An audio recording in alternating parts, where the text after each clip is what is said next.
Hooday, Bengal fans. Hooday, Bengal fans. He is Mon. He is Eric. I am Jake. This is the Bengals Pulse. And Mon is here right away. It's like a Christmas miracle. Mon's actually here. This is great. Um, it's weird, right? Because usually there's like a delay when Mon comes on, but not tonight. You know it's a big night in Bengaldom when Duke Tobin takes the mic stand and Mon has no delay. Hooday to all of our listeners out there. Thank you guys so much for jumping on here and talking some Bengals with us tonight. We got a lot to talk about, guys. Again, Combine starting up. What does that mean? That means Zach Taylor is taking the mic stand and giving you the best coach speak you've ever heard in your entire life. It also means that Duke Tobin takes the mic stand, and we saw a different Duke Tobin today. We're going to talk about all of that right here on the Bengals Pulse. But before we do, Mon, how's your week been, buddy? Okay. It's been mixed. I tweaked my shoulder at work training, so I got a little right shoulder injury. To be determined what's going to go on with that. So positive thoughts out there, please. And excited about the press conference and a lot of good things from Duke. And I noticed my daughter is in the chat. I want to wish her good luck with her midterms this week. I love you, Olivia. And good luck with that. And let's talk Bengal ball. Let's talk it. Yes, good luck, Olivia. Eric, before we do, though, man, how's your week been, buddy? You been good? I don't know. Duke Tobin talked. That's all that matters. I'm going into 2 weeks wearing the Tee Higgins jersey. Not going to wash it until Tee Higgins signs his long-term contract. So this might get real. But you know what? I think it's going to get done before March 4th. So pretty excited for it. Ready to talk about it. Yes, going to be again, guys. We have talked about this. On the show the last couple of weeks, how crazy this offseason is going to be. I have heard, oh, Jake, you're crazy. It's going to be the same old Bengals.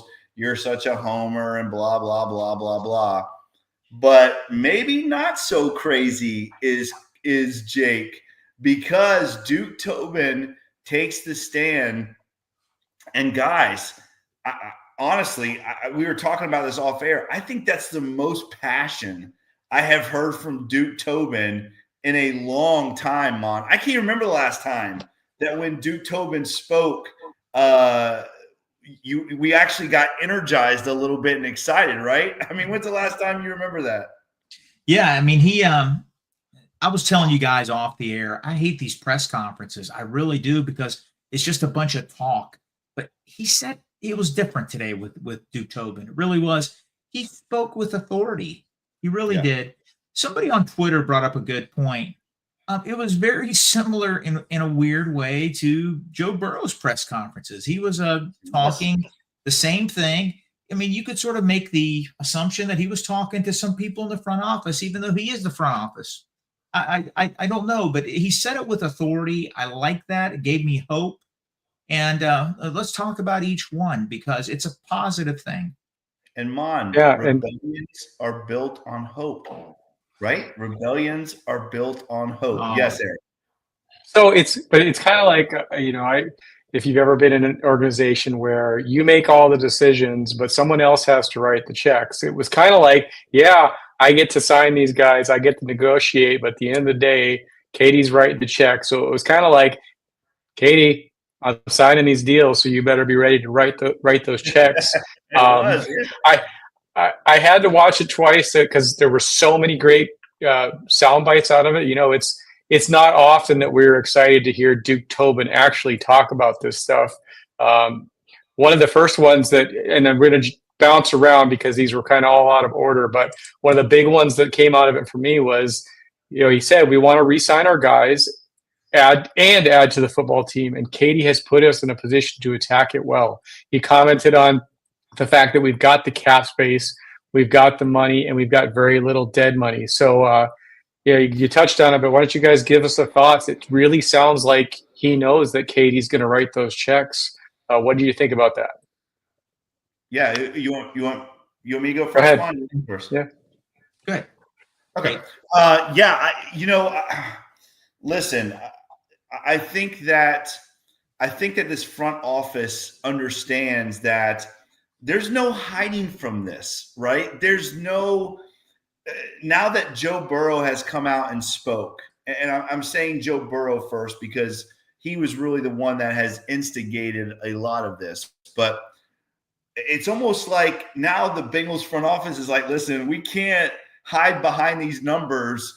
Our franchise quarterback went national TV during the most televised event in all of sports throughout the entire year and said, we have the money to do this. So there's really no hiding, right? I mean, at this point, Duke Tobin really has to come out and back up his quarterback because you can't hide from it, right?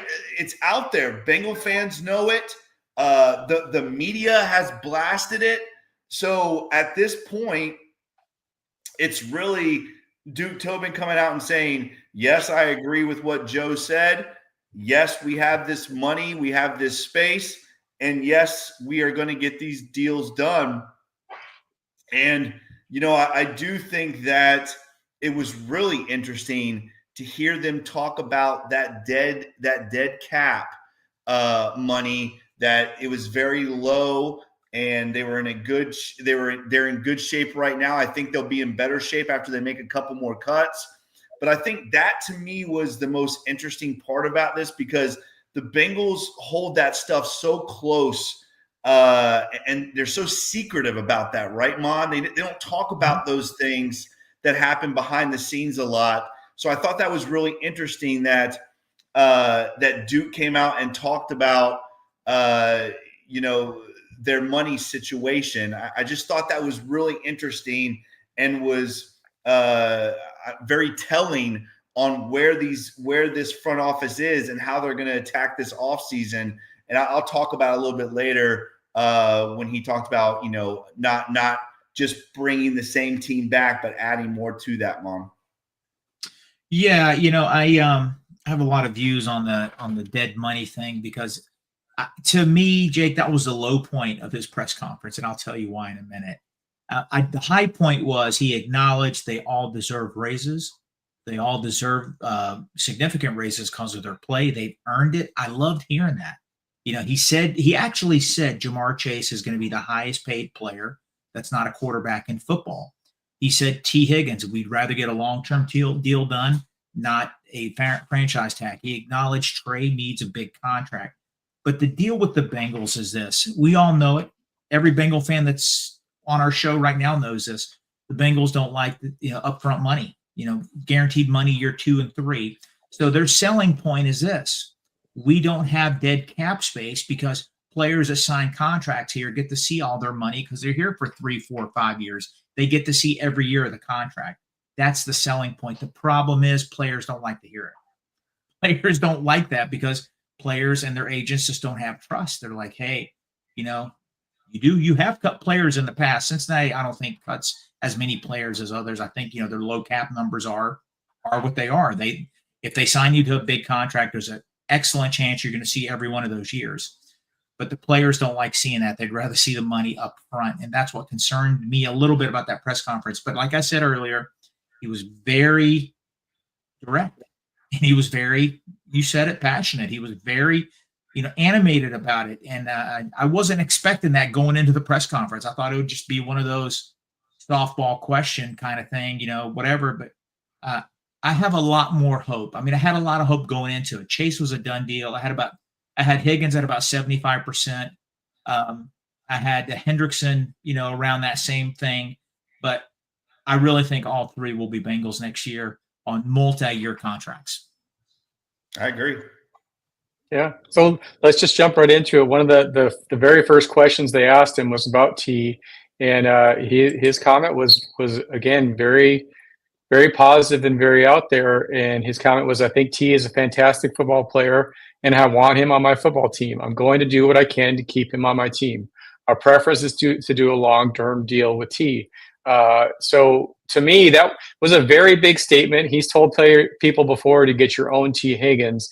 The biggest thing for me on this is not just the words, because I judge people on their actions, not their words, but we sit here 1 week into the franchise tag window and Tee is not tagged. And to me, that's a good sign, because if we didn't think that we had the option to get him this long-term deal, they would have already put the tag on him. So go ahead and jump into the Tee Higgins details. Mon, why don't you take it first? Do you think we get a deal here before March 4th?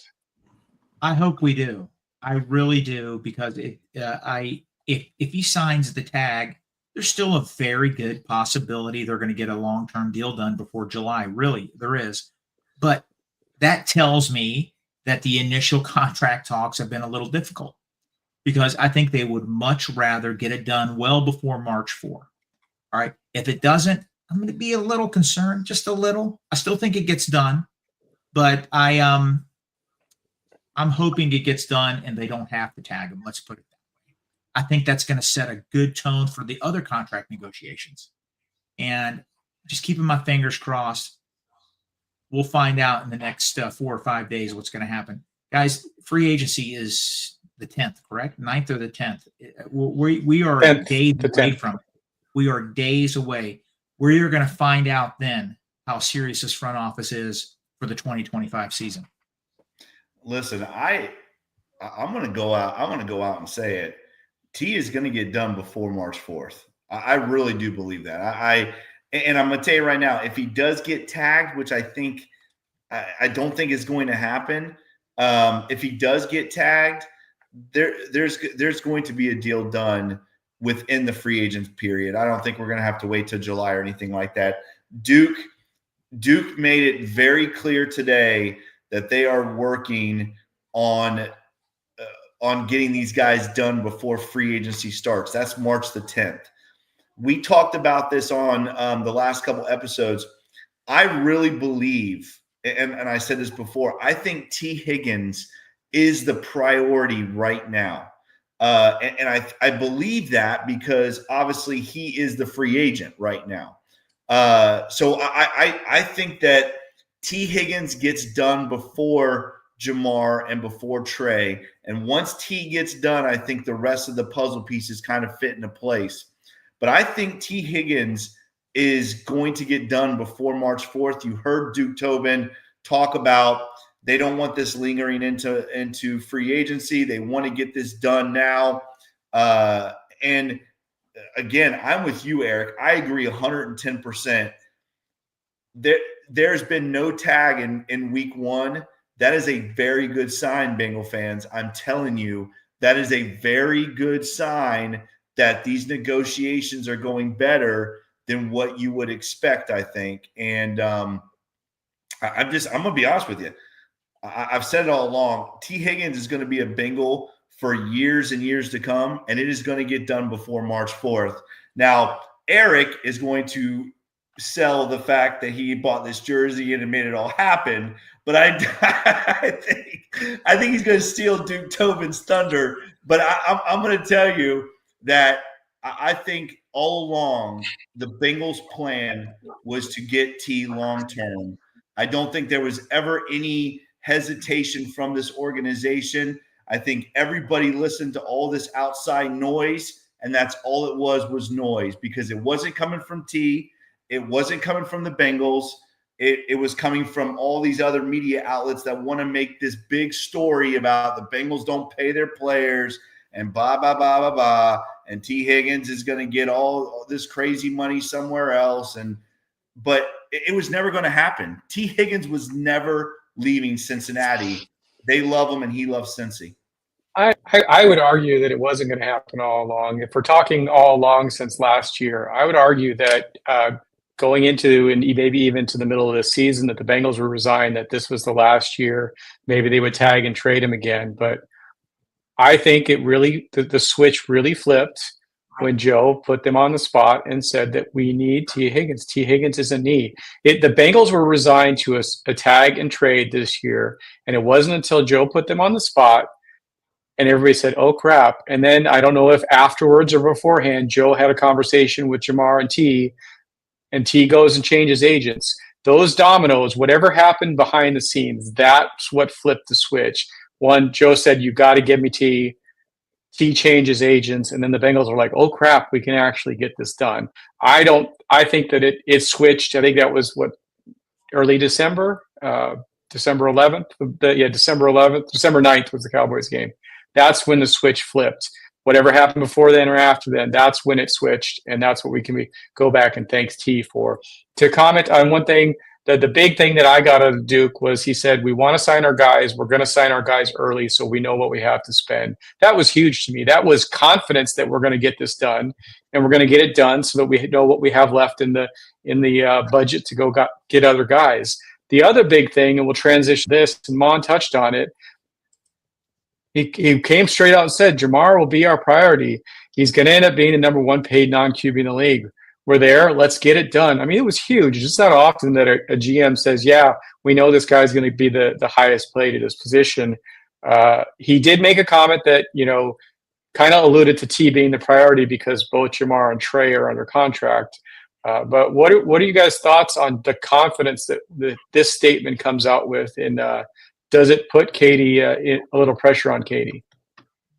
I think it does. I touched on it a few minutes ago. I think he sounded like Joe Burrow talking. He really did, but it was the de facto GM of the Bengals. And let's face it, he doesn't hold a checkbook for the Cincinnati Bengals. The ownership, Katie, Mike, and Troy do. So maybe he was giving them a little bit of a Joe Burrow treatment there. Eric, I do agree. I think the Joe Burrow statement really started it with Tee Higgins. I think the Bengals always wanted Tee Higgins, but only on their terms. Their agent, David Mulligetta, his old agent, they didn't see eye to eye. He wanted more guaranteed money. So him switching agents obviously helped out. And let's face it, his play helped out. He was injured last year. He's had some soft tissue injuries. But when him and Chase were on the field at the same time with Joe Burrow, it was almost they were unstoppable. That offense put up historic numbers this year. Unfortunately, our defense didn't help them. But when those three play, they're hard to beat. They're hard to stop. So I think management realized we got a Cadillac and we cannot let him go. We cannot. And when Joe Burrow said what he said, Joe Burrow, like Jake said, like you said, has a lot of weight in Cincinnati. He has a lot of weight. The fan base is behind him. And that ownership listens when Joe Burrow talks. Well, with the Jamar thing, I think I'm not sure that this has a lot to do with the pressure. I know. I'm disagreeing with you guys tonight, but I just think the Jamar thing. That was already set in stone. I think that was already done. I don't think Jamar was ever not going to be a Bengal. I don't think that was even a thought in anybody's mind. So I don't know if that so much puts pressure on Katie and them. I think they already know that Jamar was going to be the number one paid wide receiver in the NFL. But I do think it's interesting. Again, I said this about Duke talking about the money situation. Guys, you don't hear these kind of things from the Bengals front office a lot, where they're going out and saying, we're there, let's get it done. The money's there, and they're usually very close to the vest. Duke was completely out of character today, which I think was a good thing. But I think Jamar, I still think Tee is the priority, but obviously the Jamar thing, it's going to happen very soon, and he is going to be paid a lot of money. I do think it's very interesting that they asked Duke about Joe and his contract, but they haven't spoke about that yet. So I think that's an interesting tidbit. I think that is going to come into play when it comes to Jamar Chase. I don't know. We've looked at it a little bit, and he did comment on it. He said we can sign our guys without having to touch Joe's contract, and we've looked at it with the cap numbers. I don't think you really even talk a restructure until you're talking next year or the year after, because all the cap hits this year are they're gonna fall into place. I think that comes into play when you're talking next year and the year after, when you want to get more guys. There was a good comment here, and I'll just to follow up with you guys, because Jake, you think going into last season they were not resigned to T being there one more year? You think they were planning to keep him all? I mean, they were planning or wanting to, but do you really think they believed it? Because I think I don't think they did. I don't know if they believed it, but I don't think there was ever a plan in place to tag and trade T. I don't think that's not how the Bengals operate. They just don't do it. They don't tag and trade. And I don't think that was ever in the cards. I just don't believe that. I'm not saying it's because I'm not saying that because I'm trying to, talk up the front office. I'm just telling you that's not how the Bengals usually operate. I honestly, if David Mulligetta was still his agent, I think they would have tagged him to play one more year and or potentially trade him, because they were not going to guarantee a whole contract. That's what David Mulligetta wanted. It was a non-starter. Now, we'll say this: they had very minimal contract talks. If you read the beat reporters, there's multiple that said it. They did make him an offer, and then basically didn't make him another offer for a year. And I think that's where his old agent basically pretty much told him, if you want him to play in Cincinnati, you have to guarantee his whole contract, and that wasn't going to happen. That's kind of my point. I think going into last year, they were like, well, this agent won't even talk to us, so let's draft Jermaine Burton. Let's see what Yoshi has. I think they were resigned to that. This is our only play. And Bob put a comment before, Burton was a bust. And we don't know what Burton was yet. He's obviously was a bust last year. Hopefully he does some growing up. But I do think that was part of the turning point going into it, thinking that Burton could step in and fill a T-type role. And Burton just did not. And then Yoshi played really well, but clearly was not a T replacement. I think those things were the dominoes that fell that led to this. I think the Bengals always wanted T, but they knew we're not going to get a deal done with Mulligetta. He won't even talk to us. So I'm not saying they didn't want it. I think they were resigned to not getting it. And then it all just kind of fell into place when these things played out. Going through some of the other quotes here, they asked him about Mike Gesicki, another very, very positive quote, saying Mike was fantastic for us. He's a priority guy for us. I'd love to have him back, and we're going to work to see if we can make it happen. He did go on to add to the fact that, we've had this happen with a lot of tight ends. So if we can't make it happen, we'll see where that goes. But he was very optimistic that they were at least going to go and try it. I know we re-signed him in our little experiment here, but you guys want to add anything to the Gesicki conversation? Yeah, this one I think this is the Joe Burrow effect here. I think this is Joe Burrow putting pressure on the front office about Mike Gesicki. We've heard from not just Joe, but from Jamar and from T and from Trey even, about how much they want Mike Gesicki back. So I think there was pressure being put on by players, and that's why I said once the offseason started that Mike Gesicki is going to be a priority for this team, and Duke Tobin backed that up today. Mike Gesicki is going to be a Bengal for the next couple years. Joe Burrow absolutely loves him, and his teammates love him. Again, Jamar, T, those guys have all fought for Mike Gesicki, which I think speaks very highly of Mike, because we didn't hear that same talk about Hayden or CJ. We didn't hear that coming from all these players that they want this tight end back. So I think this is a situation where there's definitely been pressure put on by the other players and obviously by Joe Burrow. But yeah, Mike Gesicki is going to be a Bengal. I would say it's probably going to be a 2 or 3 year deal for Mike Gesicki. So let me just expound on this, and I'll get to go into Mon for this. And I don't know where you're going to go, but do we think that there's going to be a point where the league starts looking at Bengals tight ends and saying, I'm not giving that man $8 million a year. He's a product of Joe Burrow. Does that benefit us getting Mike Gesicki back? Mon? Listen, the thing about Gesicki, had a great year. I want him to be back. I hope they sign him. And I hope they sign him to a wise contract. I'm not saying lowball him and cheap. I don't want them to pay him some outrageous amount. I mean, he has bounced around the league a lot. Yes, he was great for us last year. I want him back, but I don't. Let's be smart about the contract. It's not that the Bengals get bad contracts, but I mean, what did he make last year? $2.5 million. I mean, does he think he should make 10? Do you guys think he should make 10? I don't. I think that'd be grossly overpaid, personally. But I just hope they sign him to a team friendly but fair contract to him also.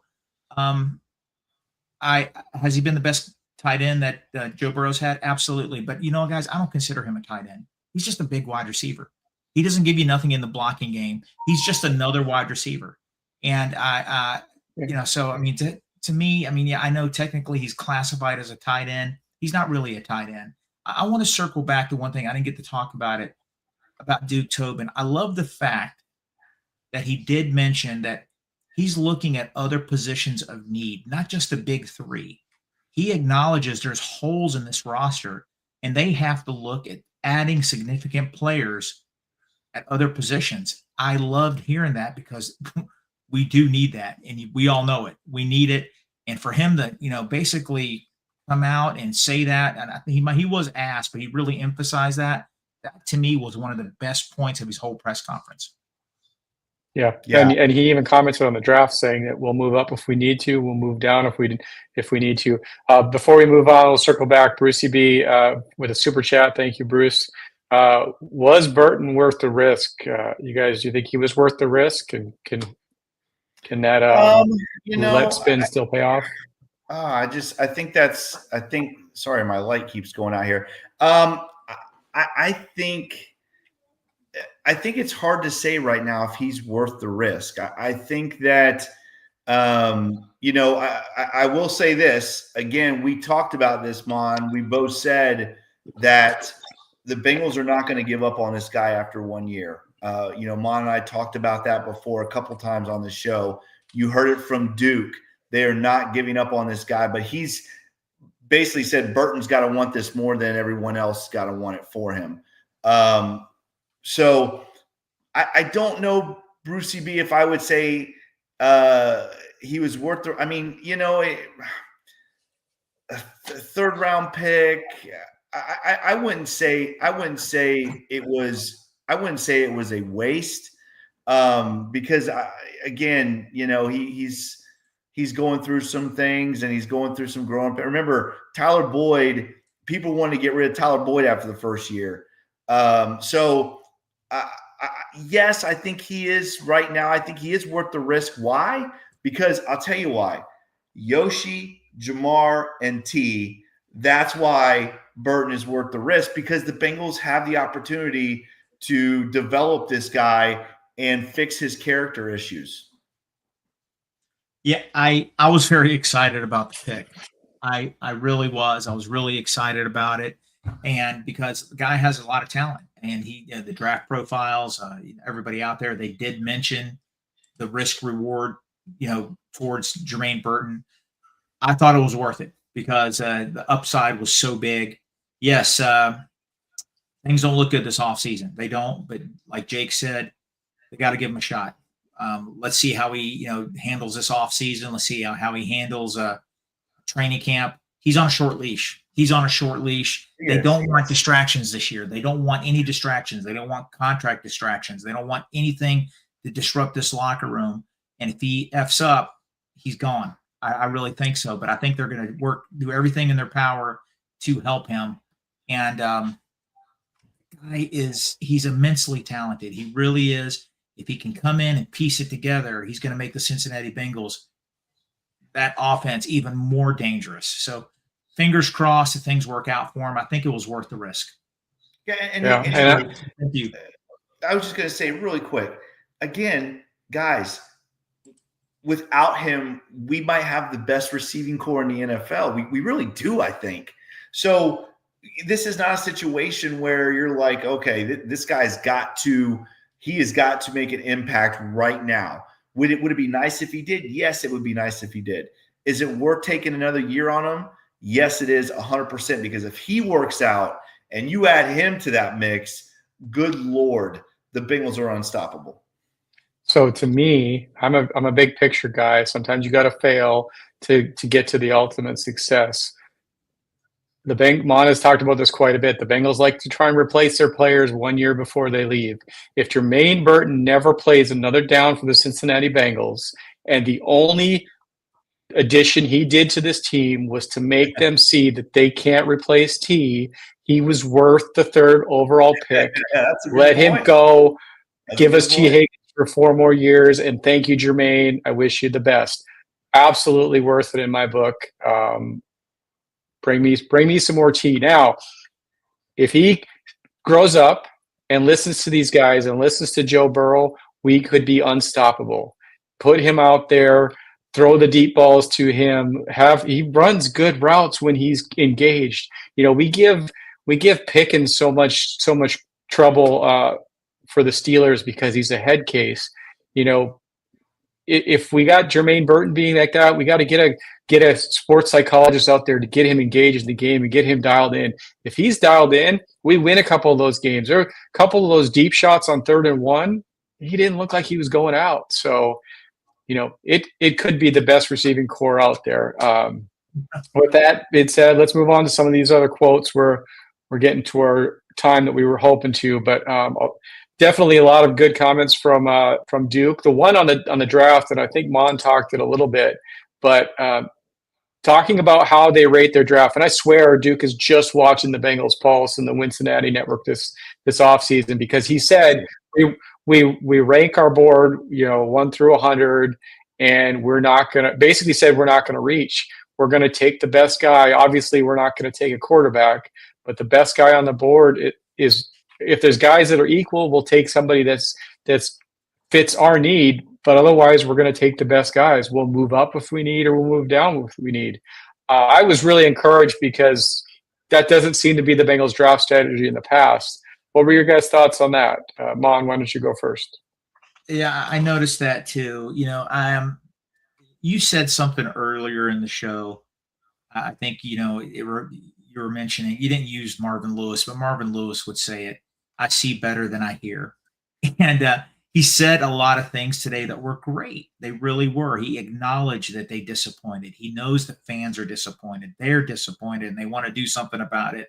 Yes. He talked about trading up, being more aggressive in the draft. Great. Yeah, let's do that. Let's do it. But, I guess we'll wait till the week after the draft to see if he really did it. And I'm not trying. Go ahead. Is this like the job interview where the guy comes in and he's telling you all the great things he's going to do for the fire department and all this awesome stuff that he's going to do, and you're like really, really excited about it. You really believe in this guy, but then you're not sure if he's going to execute. Is that what we're experiencing? A lot of people. I think Duke is sincere. I think there's a sense of urgency. Joe Burrow, I think they are very sincere. But I'm not trying to be negative. There's 2 things he said in the interview that harpens back. Jake, I said one earlier a few minutes ago. If you listen to Duke Tobin last year and the year before, he pretty much said the same thing, but in a monotone, non-excitable voice. It just sounded like BS. This one, pretty much the same lingo, if you really think about it, but with more passion, more urgency. I appreciated that. But he also said the players have to work with us also, or the agents have to. We have to, look out for their best interests, but we need to look out for ours also. I didn't like hearing that. That's another way of saying, like, hey, you have to come down on your guarantees a little bit. I don't know. We'll see. I'm very optimistic. I loved every aspect of it. There's some things that, I'm just like the Stockholm syndrome. I'm always being abused by my Bengals. So I'm always thinking something negative is going to happen. But it was a positive press conference. And we'll see over the next 10 days how free agency starts. And we'll see, with your question, Eric, after the draft, if they were aggressive. You know what's so funny, guys, is I'm watching this press conference. and he's talking about free agency, and I am stoked because I feel his energy, and I believe it's going to happen because we've not heard that before. Then he starts talking about draft, and then he starts talking about moving up and down the draft. And then I start rolling my eyes. I'm back to rolling my eyes because we all know the Bengals are not moving up they're not moving up the draft board. We already know that. There's no reason to get any excitement behind that. It's not happening. The Bengals are so stale when it comes to the draft. We know that. So it's funny, Eric. I went from high energy to rolling my eyes like, okay, Duke, don't tell me what you're going to do in the draft because we already know it's not going to happen. But I do think the free agency and the signings, that is going to be the big part of this offseason. Don't expect any big splashes in the draft. I just don't see it happening. And real quick, to answer your question, Olivia, absolutely no. I would never take that. In 100 years, no way would I ever give up T and Trey to get Myles Garrett, a washed-up Cooper Kupp, and a first-round pick the Bengals are probably going to screw up. No way, Olivia. You couldn't give me 2 first-round picks in that and me take that deal. Absolutely not, Olivia. Myles Garrett? He's not getting traded to the Bengals anyways, Mom. Well, no, I know that, but Myles Garrett is a Hall of Fame. No, I would not give up Trey and T because that's basically what it would be. Giving up. That's basically. He's so negative tonight, Olivia. That's what it would be, though. It would be giving up Trey and T for Myles Garrett. There's no way.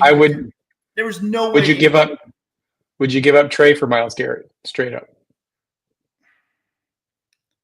What? What was the question? Trey for Myles Garrett. Oh my God! Trey Hendrickson for Myles Garrett.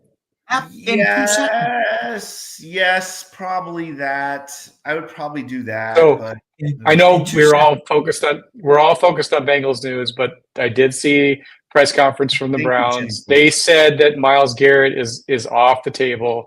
They basically said get your own Myles Garrett. They're not interested in trading him. That could be a tactic to get more out of the other teams, but doesn't sound like it's going to happen.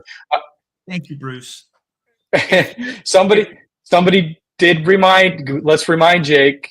They did trade up for CTB. They traded up for Tyson Anderson. They traded up for Drew Sample. For God's sakes, they've trade up if they need to. To me, here's what this in the second round and third round. We're talking about the first round. Any round, it doesn't matter. Trade up, trade down. I hear Duke Tobin as a guy that knows that I've been with this team for a long time. I'm entrenched in my position. I am on the hot seat now. So you know what? I'm going to try and make all the moves. And if at the end of the day, my ownership says no, at least I tried to make the moves. And this fan base will know that it wasn't me, it was them. He can go on a high horse. I believe he's going to take a swing at these guys. He's going to re-sign our guys. He's going to take a swing at free agents. He's going to try in the draft. And if it doesn't go his way and he's not here, he's going to sell the Bengals out and say, I tried, but they wouldn't let me do it. I believe. Yes. To answer your question, Bengals fandom, yes, to get Kajana Carter, and that did not work out. So I think that has scared this organization. Can we let it be? Olivia wasn't even alive then. Let's let it be. I think, if anything, they only have 6 picks, and that kills the Bengals. The Bengals hate that. The lifeblood of the Cincinnati Bengals is draft picks. And if anything, I could see that number 17 pick being dangled, move down, and maybe get another third. I'm good with that. Second. I think so too. I think that could happen. I honestly, if I had $100 right now, I would bet it right away. I do have $100, but I'm not going to bet it. I'm just saying. I hope so. I would bet they trade back. I would say you probably have about $80, $75, something like that. Listen, barely got $100. Listen, I agree with you, Mon. I'm talking about when people think about a splash in the draft, they think about moving up in the first round and getting a big name guy. The Bengals are not doing it. That is my point. Yes, I think they could move down. I said that before. I think the Bengals will move down and try to pick up another pick because they're not happy with having only six picks. So I do think there's a good chance they'll move down. There's no way they're moving up from 17. No way. There's somebody in our chat, Divine. He's active on Spaces and Twitter. He knows this. They have got to hit the trenches. They have got to hit it out of the park. And he did mention something. I guess Duke was a little optimistic about some of his current offensive linemen. I don't know, man. I don't know about that. I think I've seen this movie before. Can the new offensive line coach get a little bit more out of him? Maybe. I think they need a massive influx of talent on that interior offensive line. Massive influx of talent on that interior offensive line. And that's essential. It has to be in free agency and the draft. Divine, why would you bring up Achilles Smith, Divine? Do not do that. Right now I'm in a very good mood, Divine. And now you have to bring up the whole Achilles Smith debacle where the Saints offered us 10 draft picks and anything we wanted, and we took Achilles Smith. Divine, why would you ruin my night? Why would you? And just remember, Divine's even if they got those, Divine knows. even if they got those 10 draft picks, Jake is assured that they would have gotten every single one of them wrong, and we would have been right back where we want. And Achilles Smith would have been a transition or a generational player, and Jake would be able to still be mad at Achilles Smith. Eric, so if you have 20 picks, which the Bengals would have been close to having that year, you got a much better chance of not screwing that up if you got 20. Do we want maybe another team accepted that trade offer? Yeah, it was Washington, wasn't it? Yeah, and they didn't really do much with those picks either. I'm not saying we would have, but no. Maybe we should do an episode on redrafting after accepting that trade and seeing how the Bengals could have looked. I was so pissed that day. Oh my God, I was so pissed.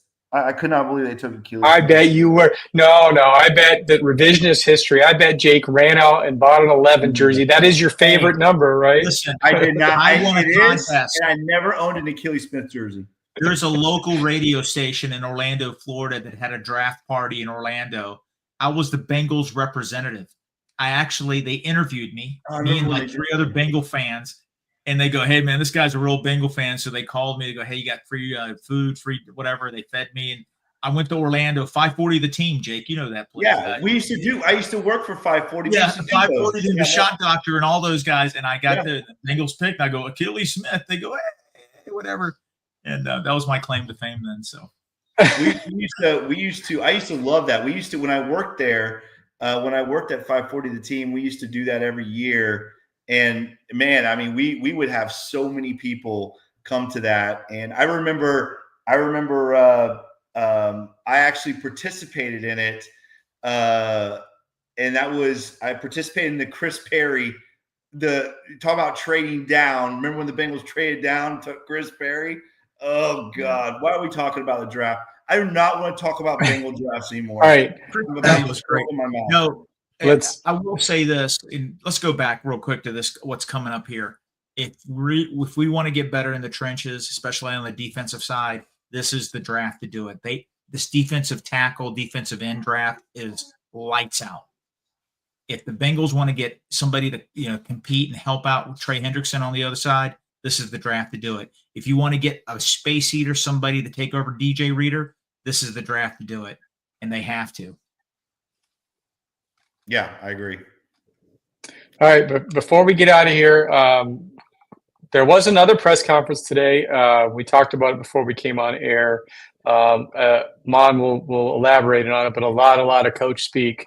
But there was one soundbite that I really grabbed onto that came out of it, and it was Zach Taylor when they were asking about starting fast. Zach said, "We're looking at revising our whole offseason plan, our whole training camp plan. Our players are going to be into it. We need to do something to go out there and start 1-0. Mon, I know you had a lot of feelings on Zach's press conference. Why don't you do you buy into this, or this is more show me, don't tell me? Mon loves Zach Taylor press conferences, by the way. He loves them. I did like that part of his press conference. I honestly, all coaches' press conferences are absolutely useless. It's just coach talk. Oh yeah, they got to do the right thing. They got to do the right thing. It's about doing the right thing. It's about this. You got to do that. And to me, Coach Taylor is like the ultimate coach speak guy. It's just boring. He's Richie Cunningham from Happy Days. He's Potsy. He's not the Fonz. Yeah, it's just absolutely. I'm a lot younger. I'm not sure who that is. Who's Richie Cunningham? Okay. Come on. No, but the Fonz. And it's just a lot of talking, and it's nothing. It's absolutely nothing. And it's not. I'm not trying to throw shade on him. That's the way coaches talk in period. But yeah, you're right. I did like the part about starting fast and everything. That's great. But everything else is like, rah. This. I'm excited about Chase Brown. I'm excited about this guy. I feel like you're taking a shot. Thank you, Jennifer. Yes, I agree. I feel like you're taking a shot at head coaches, and I don't appreciate that, Mon. We don't all just do coach speak. Jake, let's. We watched your game. I would never say that about you. I do coach speak. I do some coach speak. Listen, guys, are competing high school. I'm on the chain crew. And this guy was coaching against that high school, so I'm on their sideline, and I can hear these players calling Bengal audibles, Bengal players, and I'm like, man, this guy has Bengal players as audibles. What is wrong? And I'm like, we do. I'm looking at him and smiling. I'm like, man, we're not allowed to talk to the other coaches. Here's what we should do. We should take Zach Taylor's press conference. We'll do a soundbite, and then we'll pause it, and we'll let Mon Albahassen translate what it really means. Coach speak, Mon speak. Brilliant section. Let's cue that up for next week. Absolutely right. Coach Taylor would win the gold in coach speak. You're absolutely right, Dolores. No, he would. He is man, he takes it to another level for sure. It's almost like it was pre-written when he speaks. And the good thing is we got what we needed from Duke. I feel he talked about some other things in there as well. He talked about Al Golden, which spoke very highly of his energy and his passion, which I thought was awesome. Oh, perfect. That leads us right to the next one, right? So, and he talked about him being hands-on. And I think that when someone says that about a coach, it means that they are very good at developing players. And again, we talked about this before. There's no doubt that is why the Bengals went after Al. Number one, the passion and the energy. And number two, the developmental of young players. And we kind of got that from what Duke said. And to add to this quote, and for our audio listeners, he said, Al is super hands-on. We want our coaches to be hands-on. On top of that, he went and made sure that, Al's not going to play a guy just because he's a veteran. Al's going to play a guy that's in the right spot where they need to be when they need to be there. It was almost a shot at Lou, but it wasn't, pointing out that Al isn't going to play a guy just because he's making $10 million. And that's where we have to be. We have to be in a place where if your $8 million safety isn't cutting it, you need to go with your $1 million special teams ace that's super fast. Give him a shot, put those young guys in. I was really encouraged with that. Mom, what did you think about that? There was definitely, let me say this real quick, sorry, but there was definitely, I wouldn't say, I guess you could say there were shots at Lou. There were shots at the defense. I mean, he did not speak highly of the defense. So you could take that as shots at Lou, but it was really shots about the entire defense, Mom. Yeah, if your front office isn't going to be really aggressive with keeping top-tier defensive talent, and you need to depend on the draft, you better get a coaching staff that can coach up young players. And I think Al Golden is going to be up to that challenge. We mentioned this many episodes ago when he got hired, but an older guy like me and a lot of the older fans, Temple football was horrendous, like historically bad. And for him to coach at Temple and make them a winner, guys, that's a good coach. That's a good football coach. And then he went to Miami. They had other issues. They're coming off, they had done some NCAA violations. So he wasn't really set up to succeed at Miami. But during that time, you don't get a job in Miami if you're not a top tier coach. Miami is blue blood of the college football, and they hired him. So that shows you what the college world thought of him. Went to Detroit, went to Cincinnati. They almost won a national championship at Notre Dame with his defense. He's a good coach, and he got assistant coach of the year, didn't he? He did. And the key is this. I said this a few weeks ago. We're not going to be able to change 25 defensive players on the Cincinnati Bengals. We're going to add some key pieces, but a majority of the defensive guys that were on the roster last year are going to be on this one. He has to get 10, 15, 20, 25% better play from those players. That's a must. And if he can, we're going to be in the playoffs, and we're going to make some, we're going to go a long way. Let's put it that way. I mean, our defense helped take us to the Super Bowl with him. Our defense hasn't been very good since he left. Maybe it was all Al Golden. Maybe it wasn't Lou. Ludini schemed up very well, but maybe Al Golden was the piece coaching those young guys up and helping develop and get them in there.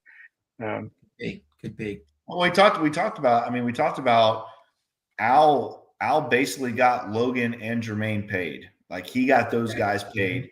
Don't forget, Akeem Davis-Gaither was a guy that he drafted as well and has been a centerpiece on this football team. He's still on – he's a free agent now, but he's been on this team as long as Logan has. So, he's definitely – and Joe Bocci was a Al Golden guy. So, listen, our linebackers played a lot better when Al was there. That's all I got to say. I mean, they played a hell of a lot better. They were the best tandem in the NFL at one point. That makes me think, does Gaither have it's 50-50 if he's going to come back. But, he did play his best ball with Al Golden. I mean, guys, Jermaine Pratt does get traded. They might re-sign Akeem Davis-Gaither. That might. But I think he's a Mulligetta guy. Like Fandom said, he's going to need. Oh, that's right. He wants some money. Oh, yeah, he's a Mulligetta. Get rid of him. Yeah, he's a David Mulligetta guy. So is Joseph Asai. Duke did give good comments about wanting to bring Joseph Asai back. He said the new staff coming in likes those guys, likes BJ Hill, but it's got to make sense for the Bengal. We haven't gotten a deal done with Mulligetta outside of some veteran minimums, I think. So I wouldn't be optimistic. Eric, I think, like, if we take Tee Higgins and some of the other big-time Mulligetta clients, I don't think Akeem and I don't think Asai are in that tier. I think they can get a deal done with those guys. I think Osai is going to get a deal that we don't expect. I think somebody's going to offer. They're going to see his stretch, watch the film. I think he had a half sack and like how many straight games to end the season. They're going to watch Osai's film and they're going to overpay a deal that the Bengals will not match. And they shouldn't. They shouldn't. And if somebody gives them a big deal, God bless him. God bless him. But I would love to have him back. But if he gets a mega contract, it would be silly for the Bengals to even consider that. Oh, yeah. I mean, there's no way they're paying Asai. I don't want to say mega contract, but a middle tier mega contract. Like define. Can you define that? What's your limit for Osai? $8 million a year? No more than that. Oh no. I would bracket it 6 to 10. I would say 6 to 10. If the Bengals give Osai $8 million a year, I'm going to be pissed. I'm going to tell you that right now. I'm going to be pissed. There's going to be a 15-minute Bengals pulse on me absolutely ripping this team if they assign Joseph Asai to an $8 million deal a year. Would you give him 6? I mean, I would. I don't know. I would. I don't think I would. I don't think I'd give Joseph Asai $6 million a year. I don't know. He hasn't done anything to do that. I don't know. He did flash last year. It's all a potential pass rusher. But he flashed against bad teams again, Mom. We talked about this, with other players, Geno Stone in particular. Yes, Joseph Asai flashed, but $6 million. There's better pass rushers out there that you could pay. I think Osai will get between 6 to 8, maybe $10 million a year from a team. I really Don't think you think that Akeem Davis Gaither has a better chance of getting paid than Joseph Asai? I think Osai's position, pass rush, is premium. I think if anybody gets overpaid, it's going to be Osai. Don't you guys love? I know we got to get out of here, but don't you guys love the fact that not only are we going to be, again, according to Duke, not only are we going to be re-signing all of our dudes, but we are going to be players in free agency. I mean, don't you love hearing that? I'm stoked. I want to see it. I want to see it first, but I just feel like we have not seen this from this Bengals front office and Duke Tobin before. I'm excited. I'm going to tell you, this is going to be a crazy, crazy offseason. And we didn't even talk about the Bengals cutting Sheldon Rankins. We haven't talked about that yet. But since the last episode, the Bengals cut Sheldon Rankins and make that first big cut. And there's probably going to be more to come. Yes, I expect a lot more over the weekend. And we also signed a new defensive coach, too. He was the defensive coordinator for the Rams and the Bears. What was his name again, Eric? Oh, I'll have to look that up real quick. Looking it up, they only have Osai valued at $2.4 million a year. Yeah, that's about what I would pay him. I would pay him about $2 million a year. They could, I mean, some teams out there are desperate for pass rush. I could see a team, giving him a weirdly contract with a lot of money with, Ben says Desai. Joseph Desai. Yeah. Senior defensive assistant. He was on the Rams. He also was on, I believe, on the Bears, on the Rams last year. He's going to be more like a quality control coach, though, right? Yeah. He's going to take over the role of what was his name? The coach. Mark Duffner. They got to play us. Mark Duffner. Yeah. So we'll see. If anything, I expect Kappa to get released. Zach Moss, and trying to think who else. I think Geno Stone's going to stick another year.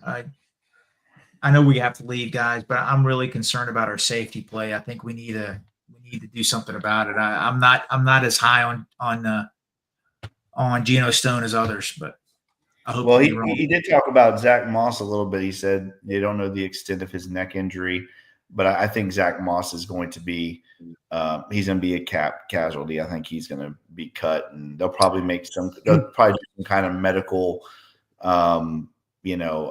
What is that? Yeah. What is that? Like a medical agreement or something with Zach an injury settlement. Yeah, and Jennifer questions, and this kind of brings it up. Why are we waiting on the releases? I think where we're at with Cap, I don't think we have to make a lot of those, right? I guess there are March roster bonuses due. Is that correct, Mon? That a lot of this stuff might have to happen by March.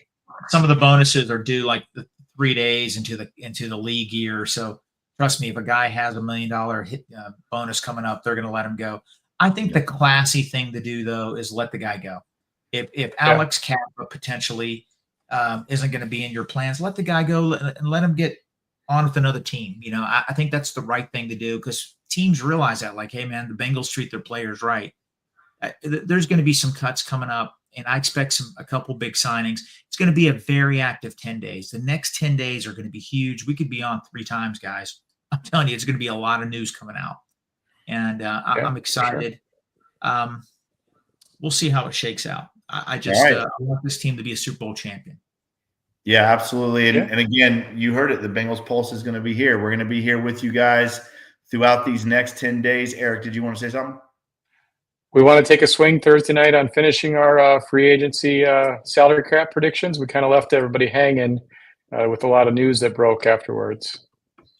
Yes. Absolutely. Yeah. Thursday. Absolutely. We will be back on Thursday to continue to rebuild this roster. Again, so far, Duke he's on pace. He's on pace with the Bengals Pulse. He's obviously watching the Bengals Pulse because every move we've talked about, guys, has been done so far. So, Duke, keep watching. We'll help you out, buddy. You don't have to tell anybody. We'll keep it under the table.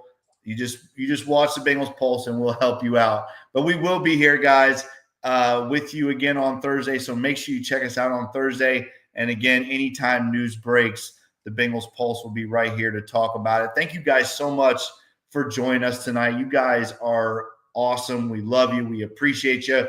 Hooday to all of you guys. That is another edition of the Bengals Pulse. As always, if you like this podcast, make sure you like, share, and subscribe to this podcast. Make sure you check us out on all the awesome podcast platforms, Apple, Stitcher, and Spotify. As always, if you like this podcast, make sure you give us that 5-star review. We very much appreciate that. Follow Mon on Twitter at @TheFireMon. Follow Eric on Twitter at eFlash with 2 H's 88. Follow me on Twitter at Coach Jake Owens 9. Follow the Cincinnati Podcast Network on Twitter at Cincinnati Pod.